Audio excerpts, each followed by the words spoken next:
Hey there, TouchDesigner developers. DiLaura here, coming at you from the late afternoon, which means the sun is blinding me a little bit right now, but that is okay because we've got a great topic for you guys today. We're going to build this topographic map-inspired structure in TouchDesigner, which is going to be hopefully a lot of fun for you to put together. If you're not familiar with these sorts of things already, topographic maps are, an old school way of kind of mapping the different elevations that we find on the Earth and have been translated into 3D form, which looks something like this.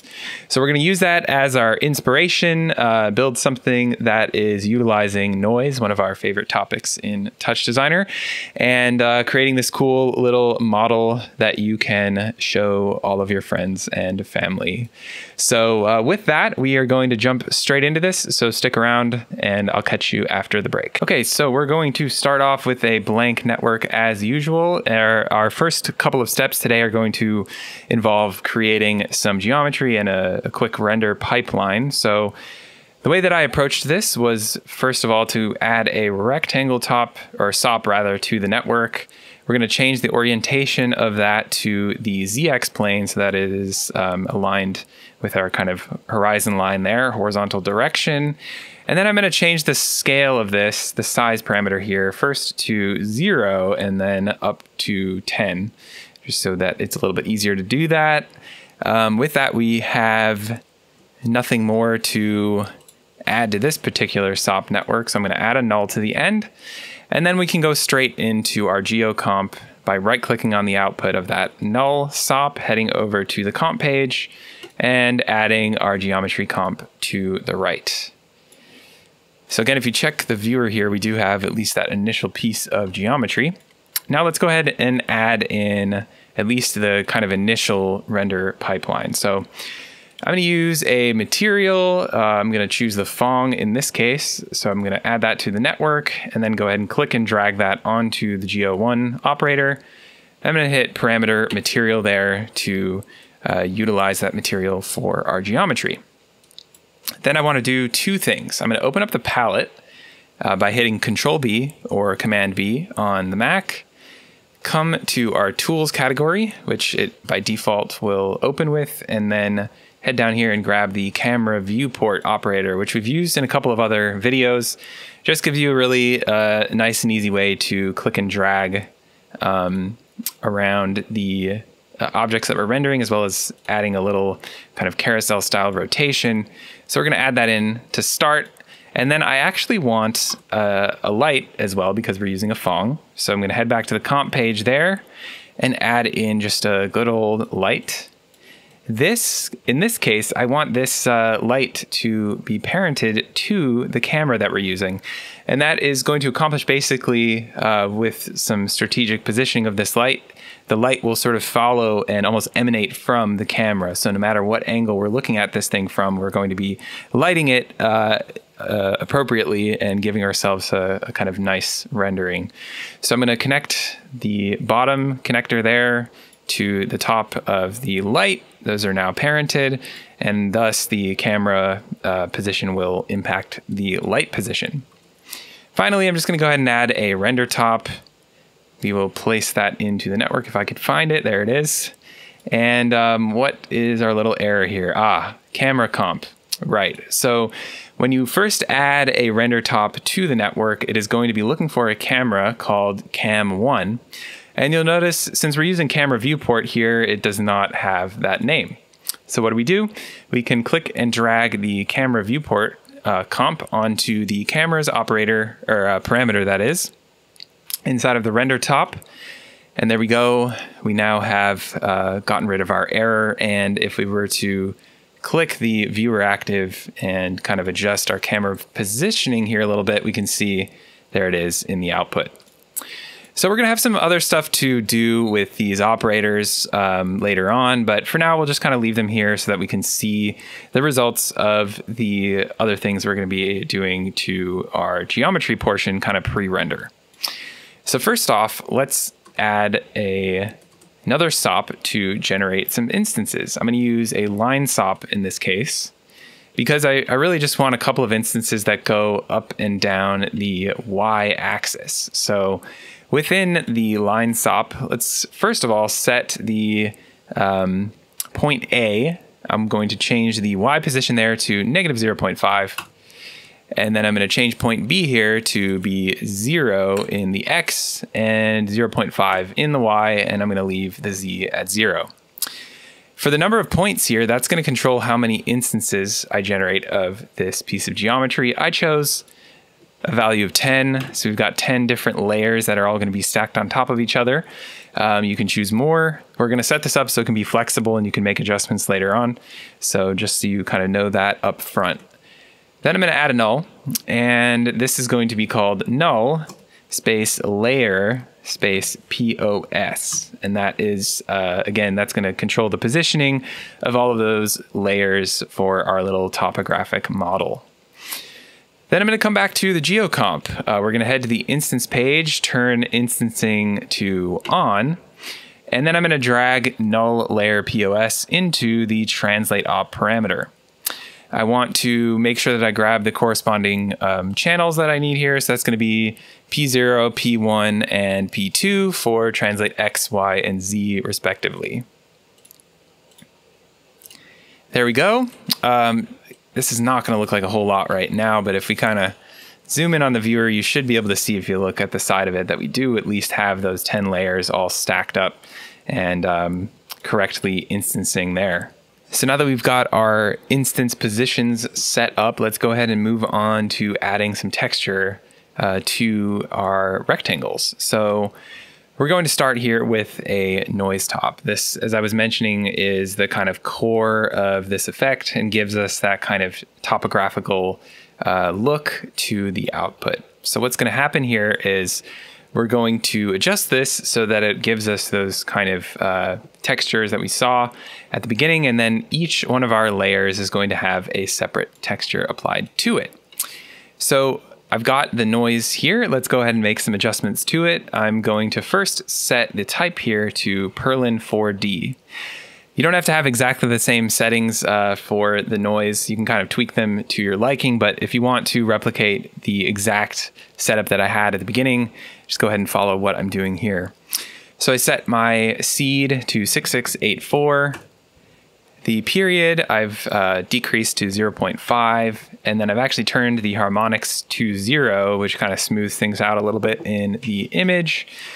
From there, we're going to go to the transform page where I'm going to translate the noise, which is a pretty common thing to do in TouchDesigner. But in this case, instead of using ABS time.seconds, which just provides us an ever increasing, accumulating kind of record of time since TouchDesigner opened, we're actually going to use a different expression called me.time.frame.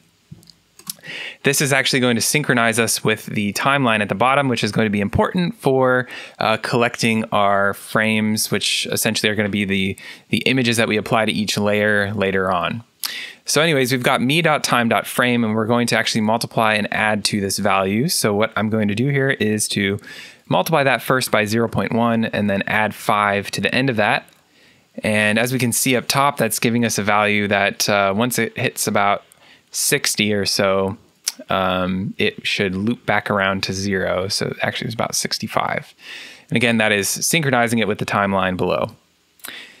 From there, let's head to the output page where I'm going to set the alpha here to noise, which means that we're going to have some transparency, which we actually want in this case to give ourselves, again, a little bit of a cutout look to each one of those layers and actually be able to see through to the one below it.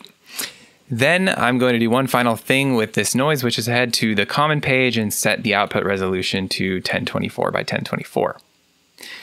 After that, we're going to add a threshold top. So, oops, not texture 3D, but we want the threshold.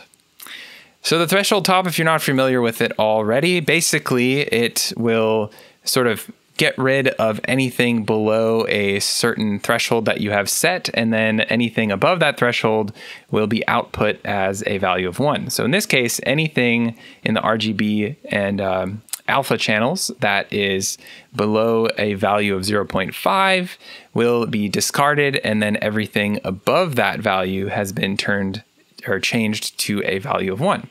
So it's a pretty great way to kind of cut out different portions of your image. And as you can see here, it actually is what we're going to use to give ourselves the different layers of our topographical map, the different elevations, so to speak. So what's going to happen is this threshold value is going to be animated, and then we're going to be capturing an image as this kind of moves from each step to the next, and using those for each one of the layers of our map. So let's go ahead and set up the operators that are going to provide that animation. This is going to be done with a pattern chop, and we're going to make some changes to that. First off, we want the length here to actually match up to the number of layers within our, rather the number of points within our line SOP, which is corresponding to the number of instances and thus the number of layers in our map. So I'm going to do a quick Python expression here for this length parameter, where I'm going to type in op, and then we want null underscore layer underscore POS dot num points. And that should give us a value of 10 right now. As I was saying, though, if you ever change the amount of points within this line, it will adjust and things won't break. So that can be fun to kind of experiment with later on. The next thing to do here is to adjust the value of the output range. So this is going to be the to range parameter here on the pattern chop again. I'm going to set the upper limit of that range to 0.69. And another thing that we have to do actually is we don't want this to be a sine wave. We want this to be a ramp wave. So that's a ramp going from 0 to 0.69 or so. I'm going to hook up a null to that afterwards. And since this is going to be used with the threshold, I'm going to call this null thresh to kind of denote what that's being used for. Another thing we do before we make this connection, let's go back to the pattern. I forgot about one important thing here, which is to change on the channel page of the pattern chop. I want the extend right to be changed to a value of hold. So we want to make sure that we are setting this extend right parameter to hold, because otherwise we will end up with a rapidly flashing image in our threshold, which would definitely be a trigger warning for anyone who is sensitive to rapidly flashing images. So again, to avoid that, head to the pattern chop, go to the channel page, set the extend right parameter to hold, and you'll be all good. I'm going to then make a chop reference from the null threshold operator onto the threshold top, the threshold parameter of that top specifically. What we'll see then is that when the timeline kind of loops back around, we should see just for a second, it briefly kind of goes through those layers and then ends at this value of 0.69. Now, if you're wondering where the value of 0.69 came from, basically I adjusted the output range here to ensure that our last kind of final layer that we are using has some content in it. If you left this at a value of 1 and we were to look in the threshold chop, or top rather, at that point there would be basically just full transparency, and thus the top layer in our instancing stack would be completely transparent and not particularly useful. So that's what we've done there.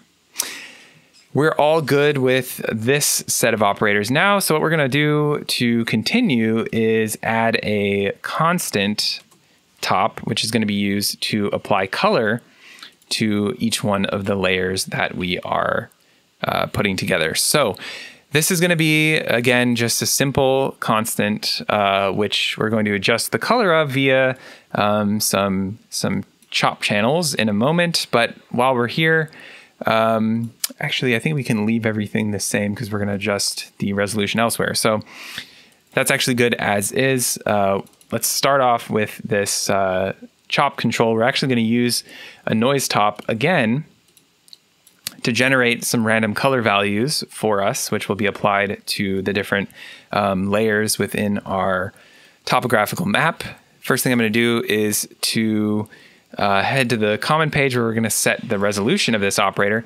And this is another place where we want to kind of synchronize this to the number of instances that we are generating. So what I'm going to do is to write another very similar expression to before, where we're going to type in op, open parenthesis, single quote, and then we want null layer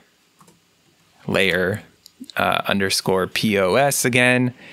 And we want to grab the number of points in that, num points that is. Again, because we want to synchronize this with the number of instances that we're generating. I'm then going to set the resolution height to a value of 1. And what that should give us is a 10 by 1 texture. Now what we're going to do is then to set the input smoothness here to nearest pixel as well as the viewer smoothness, because we want to be able to see the different color values that we're generating for each one of these layers. And then we're going to head back to the noise page to make some changes and actually make this color rather than monochrome. So I can do that first of all by switching the monochrome switch to off. And then if we want these colors to kind of fall within a nice range, give us something like a gradient, we can approach that via setting our period value much higher. So if I set this to something like 25, for example, that gives us a much smoother gradient because we're kind of stretching out the noise and looking at a much smaller portion of it. From there, I'm going to set the seed to 8,652, which will give us the exact color range that we saw at the beginning of the video. And then we want to be able to use these values for the color of our constant. But again, like everything else we've been doing, we actually want this to be synchronized to the timeline, which is going to be important because we're going to be storing this into a 2D texture array. So what I'm going to do here is actually convert this into chop channels, and that was done by right-clicking on the output, heading to the chop page and grabbing the top 2 operator. Now we've got those color values as individual chop channels, and then I'm going to connect a null to this, and this is going to be connected to our constant. So I'm going to go ahead and make some simple chop references directly from the chop channels we see here to the color values. So we've got red, green, and finally blue. And you might be able to see at the beginning there, again, when that timeline loops back around to 0, we will see that rotate through those colors pretty quickly. From there, we're going to composite those two things together with a composite top. And here it's going to be important that we choose the, on the transform page, the input number 1 as our fixed layer, because we want this to be 1024 by 1024 resolution output. You can see there that has added color to our noisy texture, which looks great. And then I'm going to add another one that you may or may not be familiar with, the anti-alias top rather. And this is going to be used basically to kind of smooth out the edges a little bit of what we've got going on here. And again, just kind of reduce the amount of pixelation so that our different layers look nice and smooth on the edges.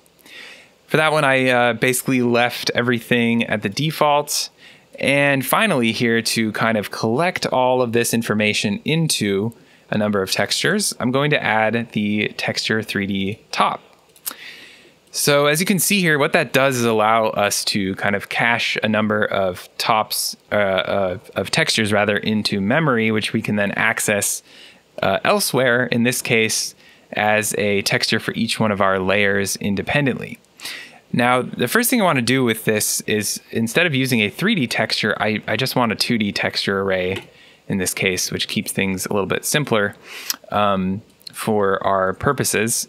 And then I'm going to turn the active switch off because I don't want this to be constantly recording information that's coming out of my anti-alias top. I want instead this to be pre-filled with the timeline. So I'm going to turn active off, and then I'm going to turn the pre-fill on. What you'll see if we look at the first couple of frames here is that they follow that kind of color transition that we were talking about, but can't really see that well because of the kind of rapid changing that's happening here. So those are independent layers. But as you can see, we also have way too many layers at the moment to work with. So in that case, I want to adjust the cache size here to only store the number of frames necessary for us to add texture to our image. So that can then be synced up to the number of instances with that same expression we've been using over and over. You might as well copy and paste it at this point, but that's okay. That again is op null layer pos dot num points. And again, that should be a value of 10. I'm then going to hit the prefill again, and that should then save just 10 frames instead of 32, which will give us enough textures to basically have one for every one of our layers. So that's great. Let's go ahead and add a null to the end. This is going to be our color map for the Phong. So I'm going to type in null color map and hit enter. There we go. Our texture is finally ready for us. And what we can do is then head to the Phong up here. We're going to drag the color map onto the color map parameter in the Phong. And as you can see, that has not really done a whole lot for us yet, but we have to, again, keep working, adding a little bit more at a time to make this function. So while we're in the Phong, why don't we just go ahead and make some of the other changes that we need to make here. I'm going to set the diffuse color here to white. So I'm just increasing the RGB values to 1.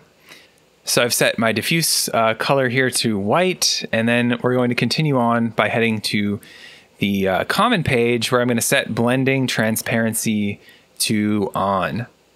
That's not going to do a whole lot right now for us because we're just looking at the kind of initial texture in this array, which is just a square.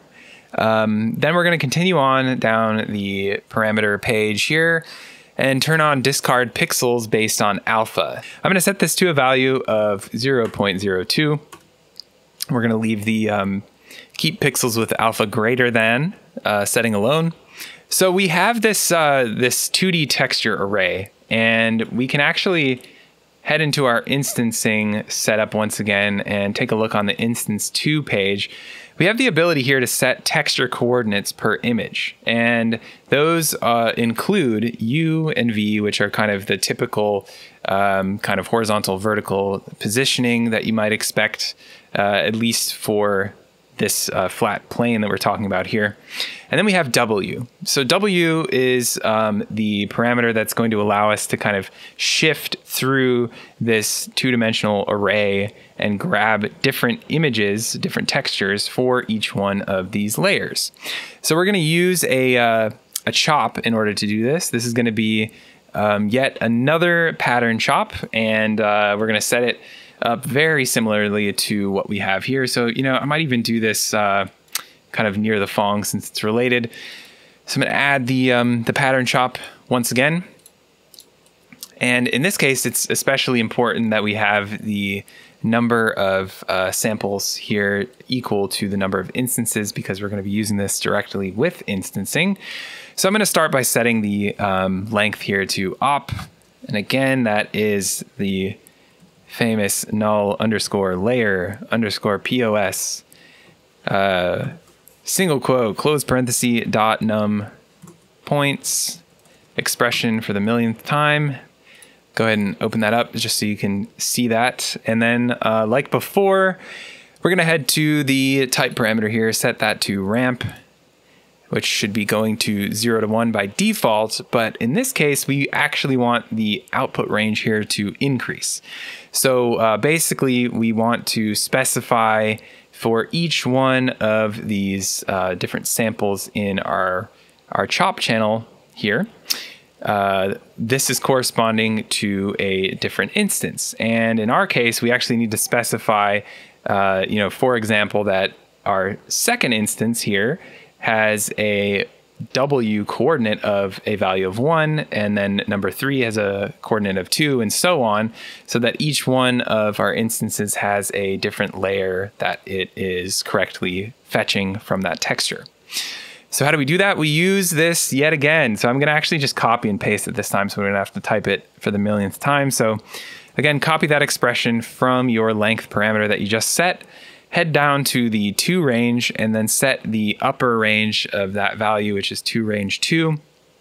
We're going to paste in this expression, but we need to subtract 1 from the expression because we're starting with a 0 index value. So that should give us a 2 range of 0 to 9 in that case. Then I'm going to add a null because we're all done with that operator now. And the null I'm going to name null text coord. You could call it text W or something like that, just to remind yourself that that's being used for the W coordinate. I'm going to head back into the geo operator. We're going to drag in null text coordinate onto the texture coordinate operator. And then we're going to set the W channel to chan1. And magically, that should have applied those different textures, or the different layers within our array to each one of the instances in our little scene here, and thus given us a fancy topographical model.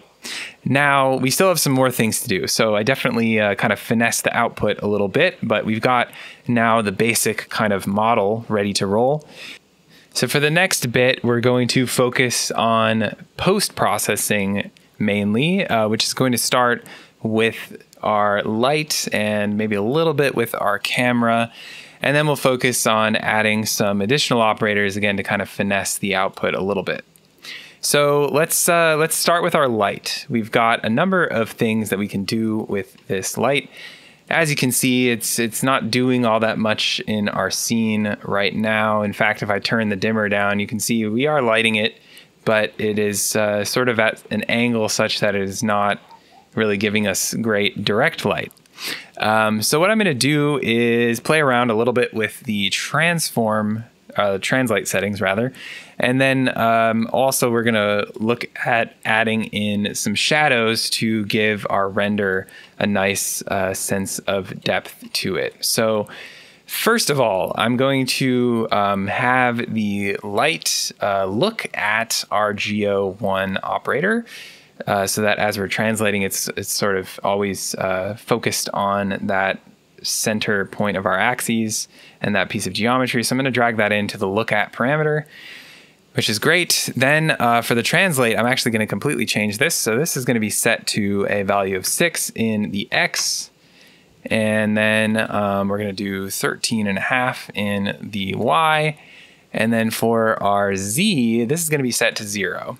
So that has kind of really shifted the position of that light. So it's much more directly overhead the piece of geometry. But as we were mentioning, since this is parented to the camera viewport, that also means that it's still synchronized with the camera's position, and thus, giving us some pretty good lighting at most angles. So that's looking cool. Let's continue on to shadows. So this is again where we're going to start really adding some cool effects to it. Shadows, we're going to set the shadow type here to soft 2D mapped, and immediately, like, wow, what a difference. It's really upgraded the look of our output. Now, I want to change some things here because we're still kind of getting some sharp edges and things like that. I'm going to, first of all, set the light size. I'm going to increase that a lot. So that's going to be set to 1.5 for both of the parameters. And you can see there that has kind of smoothed the edges of that shadow out pretty significantly, so it's not so sharp. I'm also going to set the number of search steps here to 32. So we've got our light, we've got our shadows set up, we've got our camera angle adjusted. Another thing we can do in the render top to kind of improve the look of things a little bit is to set up our anti-aliasing, maybe increase that to something a little bit higher. Again, performance is going to kind of vary depending on your graphics card, and it doesn't look like it's done all that much maybe in the video recording, but this, again, the goal is to kind of like smooth out some of these sharp pixely edges. So just set that to something that gives you not some major reduction in performance, or leave it at default if you are running into some issues. Then we're going to attach an operator called the Screen Space Ambient Occlusion Top, or SSAO top for short, which is going to help to kind of add a little bit more realism to the shadows that we're seeing. So if we attach a null to the end and just kind of take a look at this in greater detail maybe in an external window like so. I'll just add this over in the background. You can see when we turn this off, it kind of removes these smooth, sort of realistic shadows that have been added via the SSAO top. So that's another thing you can do to kind of up the realism of the scene and make the render look a little bit prettier. Within the SSAO top, I've actually left everything at the default setting, but again, you can tweak these to kind of make things look even better and kind of suit your taste. The final step that I'm going to take here is to add in a depth top to grab a depth image from our render and use this to add a little bit of depth of field blur to our scene, and again, kind of up the complexity and the realism, so to speak, of our render. So the depth top needs a render operator, so I'm going to drag that into the op parameter there, and then I'm going to change up some things in the pixel format. Specifically, I'm going to set that to 32-bit float RGBA, and then I want the depth space here to be rearranged from the camera space. Now, this is going to kind of depend on where you have moved your particular camera. Mine is even, not exactly in the same location as when I showed you the kind of intro version of this, so I might have to change it. But basically, we want to change these so that we get a nice sort of range of values going from fully transparent at the front to kind of fully white in the back. So I'm going to set the original values I had here were 20 for the lower range from value, and then 26 for the upper value. And then that is going to go from 0 to 1. And I'm going to go ahead and clamp that within that range. Now, my original image looked a little bit different. In fact, I'll bring it up for you. This is what the original version looked like. So you can see here that in that case, and again, it actually is transparent in the real texture, but the viewer is just showing that as black. We want a little bit more range in our kind of front to back so that we get more blur. So I'm gonna kind of adjust these in real time to make that a little bit more similar, and maybe adjust my camera view at the same time. I'm gonna head back to the depth, and let's see, we can try moving first the lower portion of our range down, and that's looking pretty good, around like 17 or 16. And then again, we can kind of reduce the upper part of the range from parameter to make sure that the very back corner goes to complete white. So I would say these settings are pretty close and look pretty good for the sort of result that we're going for. So I'm just gonna stop there. Then we're gonna use the Luma blur in conjunction with the depth texture we've got there. We're going to plug SSAO into the first input and the depth image into the second input. I'm then going to set my white filter width here to something like 18 maybe, just to give us a nice amount of blur in the back half of the image. And with that, I'm going to add a final null here, which I'm going to rename to null out. So as you may have noticed, we've got a little bit of artifacting along the edges of our little topographic map here, and we've already kind of tried to adjust for this in our light with things like the filtering and the search steps. We can also adjust the max shadow softness, which I don't remember if we have done yet or not already, but make sure that's set to 0.03. As you can see, if I set this back to the default, we get even more kind of strange artifacting along the edges. And if I set that to 0.03, we get, something that looks a little bit closer to what we are aiming for. However, there is one other place that you can turn to kind of work out these little glitches that we're seeing, and that is within the Phong itself. So we have this alpha threshold parameter that we set earlier, which looked okay, but now that we're seeing these kind of artifacts from these different angles, I think it might be worth trying this alpha threshold parameter. So we can actually increase this to something a little bit higher. And as you can see, those artifacts start to disappear. So again, what that is doing is basically discarding any pixels that are not above this particular alpha threshold. So there might be some leftover stuff from the textures themselves, or something to do with the way that the shadows are being rendered. But regardless, this is just another tool in your toolbox to kind of fine tune this render and, you know, make it look much cleaner and less like we've forgotten to change a setting. The final thing I wanted to show you is that the camera viewport up here, although currently we kind of have to work independently of our render to sort of adjust our camera view, we can actually use the null out texture as the render top parameter here. So I'm just going to go ahead and drag that in. And now what is shown in the camera viewport comp is the actual render itself. So if I right click and hit view and maximize this window, we're seeing the output of the render itself, and with all of the, you know, depth of field effects and that sort of thing along with it. So that just gives you a nice way to be able to both manipulate the camera and see those post effects that we have applied to it. So with that, we're going to wrap this one up. Hopefully this has been a fun one for you to put together and has showed you, a couple of different approaches for dealing with different parts of your rendering pipeline, whether that is working with transparent textures and a 2D texture array to build three-dimensional shapes, where you might have used something like a trace sop before, to adding some interesting post effects, whether that's the use of the SSAO top or Luma blur, or even just the shadows within the lights themselves. I think all of these techniques just kind of showcase that there are multiple ways of approaching things, and definitely, ways to elevate your final outcomes that you're rendering in TouchDesigner. So with that, we're going to close out the video.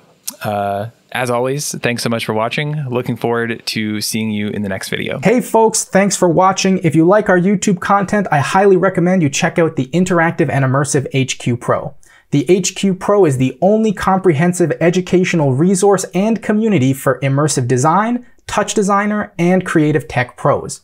In the HQ Pro trainings, we cover almost any topic you can think of, and we go way more in depth than we do in our YouTube tutorials.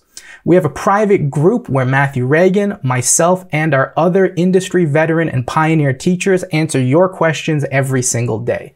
If that sounds cool, click the link in the description to learn more. And if you enjoyed this video, hit that like button and don't forget to subscribe for more free TouchDesigner and immersive content.